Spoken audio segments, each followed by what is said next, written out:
လွတ်ဖို့ဒီဘဝမှာသူ့မှာအရည်ချင်းတွေအပြည့်အဝရှိတယ်ဖရာတရားတော်ကိုနာပြီးတော့တပိခံလိုက်တာနဲ့သစ္စာလေးပါးကိုသိပြီးယဟန္တာဖြစ်သွားနိုင်တယ်အဲ့ဒါလိုယဟန္တာဖြစ်နိုင်တဲ့အနေအထားရှိရတဲ့နဲ့နိဗ္ဗာန်ဆိုတဲ့ချမ်းသာဒုက္ခကိုမယူသေးပဲနဲ့တန်တရားဝဆင်းရဲတဲ့မှာဆင်းရဲခြင်းဆင်းရဲပါစေတရားတွေအကျိုးအတွက်ငါအလုံးလုံးအောင်မယ်ဆိုပြီးရလာတဲ့အမတန်ကြီးမားတဲ့ဆုလက်ကြီးတစ်ခုကိုဆွန့်လွတ်လိုက်တယ်ယန္တာဖြစ်နိုင်တဲ့အနေအထားကြီးတစ်ခုကိုဆွန့်လွတ်တယ်ဆိုတာအမတန်ကြီးမားတဲ့ဆွန့်လွတ်မှုခေါ်တယ်နော်ယန္တာဖြစ်ပြီးတော့တန်တရားဝကလွတ်နိုင်တဲ့အခွင့်အရေးကြီးတစ်ခုလုံးတောင်မှပဲဆွန့်လွတ်ပြီးတော့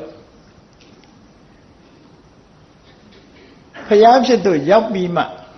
ရားတွေအကျိုးတည်ဖို့ပြီးတော့မှနိဗ္ဗာန်ဝင်မယ်ဆိုတဲ့ဒီဆွန့်လွတ်မှုကအလွန်ကြီးမားတဲ့ဆွန့်လွတ်မှုဖြစ်တယ်အဲ့ဒီလိုဆွန့်လွတ်မှုကိုရည်စွန်းပြီးတော့ကရုဏာနိဒာနာသဗ္ဗေပိဗုဒ္ဓဂုဏဖျားသခင်ကိုရောမြတ်တည်းရဲ့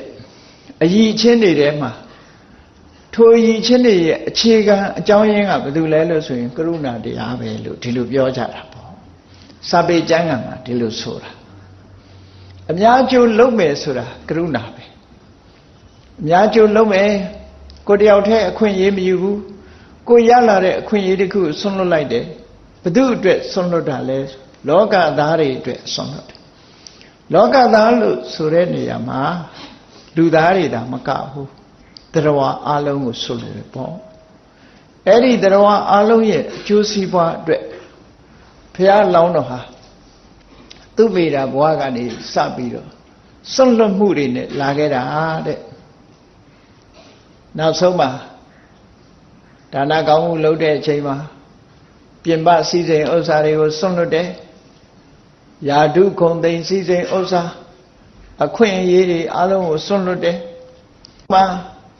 ကိုယ့်ရဲ့အသက်တောင်မှဆွန့်လွတ်တယ်။ဟောဆွန့်လွတ်မှုတွေနဲ့လာခဲ့တာ။အဲ့ဒါလို့ဆွန့်လွတ်တာအလဟတဆွန့်လွတ်တာလားလို့ဆိုမဟုတ်ဘူး။မေတ္တာနဲ့ကရုဏာနဲ့အများအတွက်ဆောင်ရွက်ဖို့ဆွန့်လွတ်တာလို့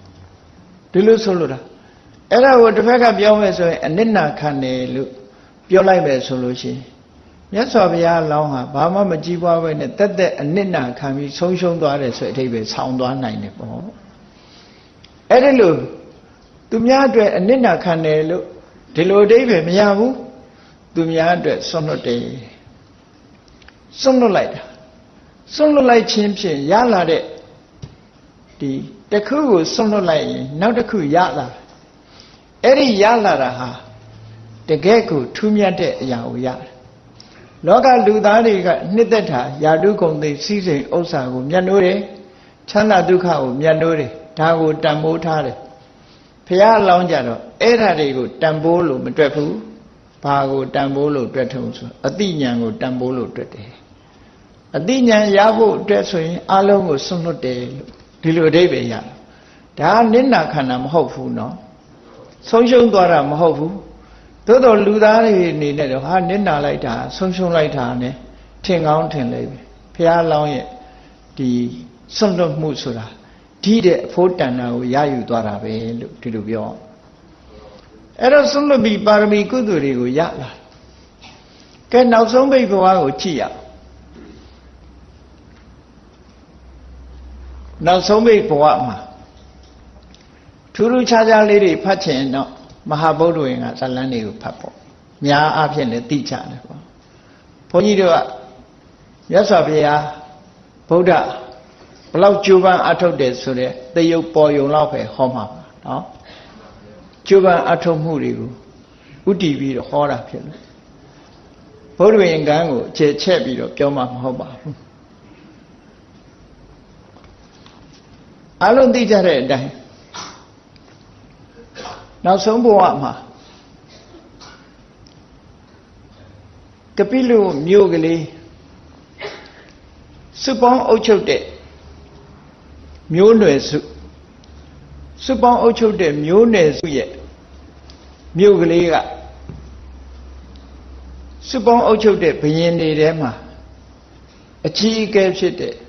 သုတ်တော်ရဏမင်းဟာခမည်းတော်ဖြစ်ပြီးတော့မေတော်မာယာကမေတော်ဖြစ်တယ်သုတ်တော်ရဏမင်းနဲ့မေတော်မာယာတို့ရဲ့သားအဲ့တော့ဘုရားဆောဘုရားရဲ့ဇာတိဒေသကဘယ်နားမှာရှိတယ်လဲဘယ်လိုအခြေအနေရှိတယ်လဲမျိုးရိုးကဘာလဲလို့သိချင်မြတ်စွာဘုရားမိန့်ကြားခဲ့တဲ့စကားအတိုင်းမှတ်သားကြည့်ကြရအောင်ဘုရားဝင်ထဲမှာရေးတာကတက္ကရာတွေမှာပါတဲ့စကားနဲ့ရေးထားတာနော်အခုမြတ်စွာဘုရားကိုယ်တိုင်နှုတ်တော်ကထုတ်ဖော်ပြောတဲ့သူ့ရဲ့မျိုးရိုးဇာတိဒေသကိုတောထွက်လာတဲ့အခါကျတော့ဗိမိတာရမင်းကြီးကိုပြောပြခဲ့တဲ့ပပိစ္ဆသုတ်တံဆိုတာရှိတယ်အဲ့ဒီပပိစ္ဆသုတ်မှာမြတ်စွာဘုရားကသူ့ရဲ့ဇာတိဒေသနဲ့မျိုးရိုးဖော်ပြခဲ့တာရှိတယ်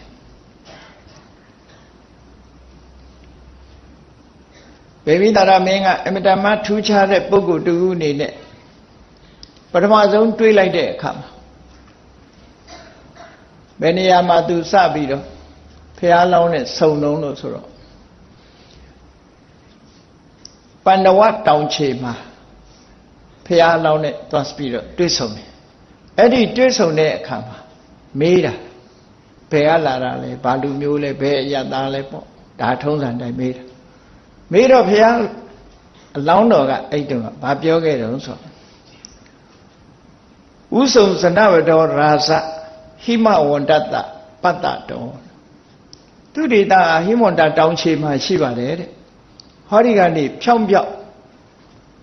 မြောက်ဖက်အရဟိမဝန္တတောင်ခြေမှာရှိတဲ့တိုင်းပြည်ဒေတာဟာသူ့ရဲ့ဇာတိဒေတာပါပဲလို့ပြောဇာတိဒေတာမှာအခြေအနေတစ်ခုကိုဖော်ပြတဲ့အခါမှာဒနဝီရိယေနတံပံသောကောသလေတုနိခေတိနောကောသလတိုင်းကထင်ရှားတဲ့မျိုးရိုးတစ်ခုကောသလတိုင်းရဲ့ထိတ်တန်းမျိုးရိုးကပစ္စည်းဥစ္စာလည်းကျွယ်ဝတယ်လုံလဝီရိယလည်းအမတန်ကြီးမားတယ်ဒနဝီရိယပစ္စည်းဥစ္စာနဲ့ပြည့်စုံတယ်ကျိုးပန်းအထောက်မှုလုံလဝီရိယပြင်းထန်တဲ့လူမျိုးတွေကပါလို့ဒီလိုပြောတာเนาะအဲ့ဒီနေရာမှာထူးထူးခြားခြားပြောတဲ့စကားလေးကကောသလေတုနိကေတိနောကောသလတိုင်းသားပဲသူကောသလတိုင်းထဲမှာထူးခြားထင်ရှားတဲ့လူမျိုးကနေပြီးတော့ပေါက်ဖွာလာတဲ့ပုဂ္ဂိုလ်တူထိတ်တန်းမျိုးရိုးထဲမှာပါတယ်ထင်ရှားတဲ့ထိတ်တန်းမျိုးရိုးထဲမှာပါတယ်ဆိုအဲ့တော့ကောသလတိုင်းတက္ကတိုင်းဆိုတာကောသလတိုင်းထဲမှာဝင်နေပေါ့ပါဝင်ကောသလတိုင်းကြီးကအမြဲတမ်းကျဲတာကိုကာတိတိုင်းကောသလတိုင်းတဏ္ဍတိုင်းကိုအုပ်စိုးတဲ့လူကပတိနေရီကောသလမင်းကြီးပေါ့နောက်ပိုင်းတော့မဟာကောသလမင်းကြီးအဲ့တော့တက္ကတိုင်းဆိုတာကောသလတိုင်းတွေကနယ်လေးတစ်နယ်လို့ဒီလိုသတ်မှတ်ရဒီလိုသိရမြတ်စွာဘုရားကိုကြည်ညိုလွန်းတဲ့အခါကျတော့မြတ်စွာဘုရားရဲ့မျိုးရိုးဟာမြတ်စွာဘုရားရဲ့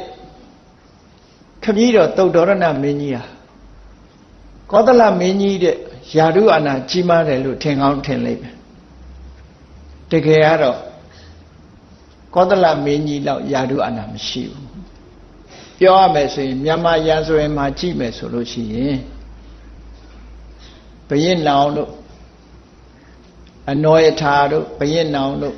နော်အလောင်းဖရာတို့တနိုင်ငံလုံးကိုအုပ်ချုပ်တဲ့မြန်မာဧရိယာကြီးတစ်ခုလုံးကိုအုပ်ချုပ်တဲ့မင်းတွေရဲ့လက်အောက်မှာစော်ဘွားတွေတို့မျိုးစားတွေတို့ရှိတယ်ပေါ့အဲ့ဒါလိုပဲတက္ကတိုင်းကသုတ်တော်ရဏမင်းကြီးတို့ကပိလဝတ်ကိုအုပ်စိုးတဲ့သုတ်တော်ရဏမင်းကြီးတို့ဆိုတာဟာကောသလမင်းကြီးရဲ့အနုယန္တလို့ခေါ်တယ်အချမ်းယံမင်းမျိုးတွေကပဲ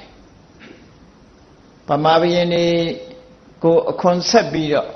ကိုနေရတော့ကိုပြည်ကိုတော့အုပ်ချုပ်လို့ရတယ်သို့တော့ဗမာဘုရင်တွေကိုအခွန်ဆက်ပြီးတော့နေရတဲ့ ရှမ်းစော်ဝါးတွေလိုပဲပေါ့ဒီလိုအဓိပ္ပာယ်မျိုးရတယ်ပေါ့ဒါကြောင့်မို့ဒါမြတ်စွာဘုရားကိုယ်တိုင်သုတ်တန်တစ်ခုမှာဘလို့ပြောခဲ့တယ်လို့ဆို